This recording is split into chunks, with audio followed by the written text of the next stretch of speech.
Alright, welcome everybody. This is Nick with O3 Drop. So today I wanted to bring you guys an SS3 BuuHan deck. This is something a friend of mine actually came up with, and him and I have been playing around with it since the set released. So today I kind of wanted to share this list with you guys, maybe get your opinion, see what you might change, and if you like it, try it out. So we had the SS3 leader, which if you've been watching my channel, you should know what that does by now. So basically, time patrol trunks. Honestly, you could probably change this out with almost any other black card that's decent in this meta right now. So if you wanted some foos, you could probably have some foos. Let's see, there was at least another one. Yeah, but basically any kind of three or any kind of black card that you want, you can run 2 or 3 of in this deck. So if you don't have the trunks or you don't like the trunks, like, you can run something else. At this point, that's just the one we ran. Honestly, depending on how the deck functions, we may or may not actually just switch this to the 7-drop foo. Just play 2 of them and then bump up one other card somewhere else. Now, going into the blue package, we had the 1-drop Majin Buu. This is just to give us something to play on turn 1 if we don't flip double blue or double red. Then we have Senzu Bean, really good defensive card. Whis, really good defensive card. Boost Attack Piccolo, pretty standard for any blue leader. Then we have the Majin Defier West Supreme Kai. So here's the thing, right? I've seen on Facebook and even on Reddit and a few places where people will want to run objection with this leader. That makes not one, like just 0% sense. It's just, it makes no sense at all whatsoever. Not someone's 2 cents, 0 cents. Like, it makes none. So here's the problem. With objection, once you hit that 6 energy mark, it's literally useless. It's just a dead card in your hand. I mean, like, so dead Mecha Frieza laughs at you. Like, that's how dead it is. And so what happens is with this card, if you need to play it down as an actual energy, you can. If you need it for a 5k combo, you can. Otherwise, you can put it on the field, and it actually lets you go beyond that 6 energy limit that this leader has. So if you've got 6 energy plus 1 or 2 of those out, you're at 7 or 8 energy with this leader, and that's pretty busted. So yeah, like with this, it's so much better because if you don't need it, it can still be a 5k combo for you. So I definitely like this over objection. If you ever want to play objection in this deck, just play this instead. The other thing that I really like about this card is that with objection, you play the objection, so there's -1 card from your hand. Then you have to play something else down, so that's -2 cards from your hand. With this, you basically get the same effect, but it's only -1 card from your hand instead of -2. And the whole game is about hand advantage. To be honest, if my opponent has 2 cards in hand and I have 10, there's a very slim chance they're going to win. Like, they can swing for game if they want, and there's a slim chance that they're going to be able to get there. So, yeah, this whole game is about hand advantage, and this over objection helps you maintain or keep the hand advantage. So, we have the 4-drop Buu in here. A lot of times, you usually just hard cast this on turn 3 or so. What this allows you to do is it gives any Majin Buu on top of it barrier. So you go into your 5-drop, you go into your 7-drop, they all have barrier. Which, this 7-drop right here with barrier is the dumbest thing I've seen in my entire life. So this is really good. You can Union Absorb, I think it is, to get to the 5-drop, so that's really good as well. So yeah, this is just a starting out card. So this is where we start to go into our 5 and our 7-drop. We have 2 results of training in here. I may try out 3. Like, what I might do is I might do 2 foos and then make one of the trunks for results of training. I don't know. I'll have to kind of play around with that and see. The reason we have results in here is because we don't have any other cards that take life. Like, we're not doing the no openings Goku. We're not doing Kaba. We're not doing anything like that. So we need something that's going to help us awaken.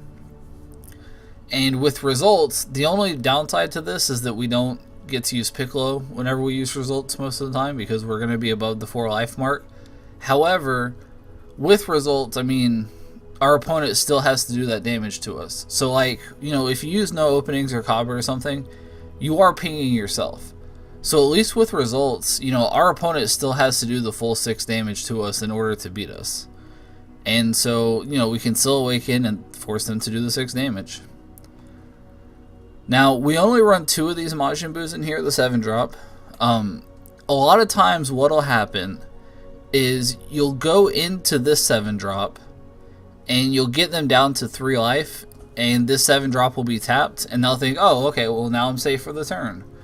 Well, the turn that you play this out, if you EX evolve into it, it actually untaps itself. So you play this out, it untaps itself, and it gains 30,000 for the turn. So even with no combos in your hand, you're swinging for 60,000 triple strike. This is just a super stupid card. Again, it's a really good game ender. It comes out of nowhere if your opponent's not expecting it. But we only want to run 2 just because you only need 1 usually per game. If you get 2 of these in one game out, like, your opponent's probably going to have a bad time. So on to the Gohans. So this is one of the Gohans we use in here. Again, this Gohan is so versatile that you can use this in almost any red deck. And so if you don't have these, I'd really recommend getting these as soon as possible. Just being able to swing and choose between drawing a card or double strike is just so nasty. And the cool thing is, whenever you get the double strike, it actually says to give you double strike for the entire turn. So we'll go into kind of a silly combo with the 7 drop Majin Buu here in just a moment.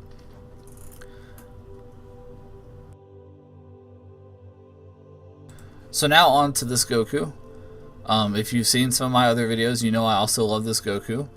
In this deck, you untap 3 at the end of your turn once you're awakened, so this basically is just another super combo. Sure, you have to pay the 1 for it because we're not playing King Vegeta, but, I mean, when you untap 3 at the end of your turn anyway, who cares? Just pay the 1. So it's really good combo piece. We have the 5 drop Majin Buu. Again, this is just another card where the entire point of this is just to get to the 7 drop. And we also want to use this to get Gohans underneath our 7 drop. So then we go into the Miraculous Comeback Gohan. This is normally used, again, just to go underneath the 5 or 7 drop, so that way we have it underneath, because the 7 drop allows us to pick a Gohan and gain that Gohan's abilities for the turn whenever we swing with them. So if they have a Majin Buu, let's say, and their Majin Buu isn't even tapped, it's, you know, it's in ready or it's in active mode, this card can swing at cards in active mode, and if you have this underneath, then you're swinging at Majin Buu with a 30k double striker, and if they don't save the Majin Buu, they take the 2 damage because you can pick this Gohan's ability. And so a lot of times, you know, you end up catching them with their pants down if they have a little 1 drop that they threw out just to draw a card, like especially with the Bulma. You know, the yellow Bulma that a lot of the Frieza decks or yellow decks are playing now, if they have that down, like, you swing into that, they have to block it or they take 2 damage. Now the other thing is, if you have this underneath and you want to swing twice, what you can do is on the first swing, you say you want double strike, and it stays there for the entire turn. So then the second swing, you choose to draw a card. So now the second swing, you have the double strike plus the draw, so you're getting double strike and drawing a card.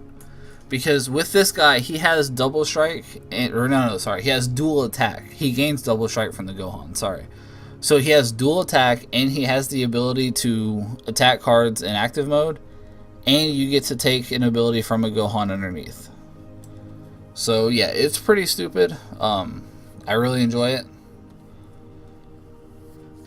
So yeah, that's pretty much the deck. Again, normally you just want to get them down to 3 and then EX evolve out of nowhere and hit them for the triple strike. This is probably not like a super tier 1 deck, but I could definitely see it being tier 1.5 after the Frieza errata. So yeah, again, just leave some comments, let me know what you guys think, and thanks for watching. Again, this is Nick with O3 Drop. Y'all have a great day.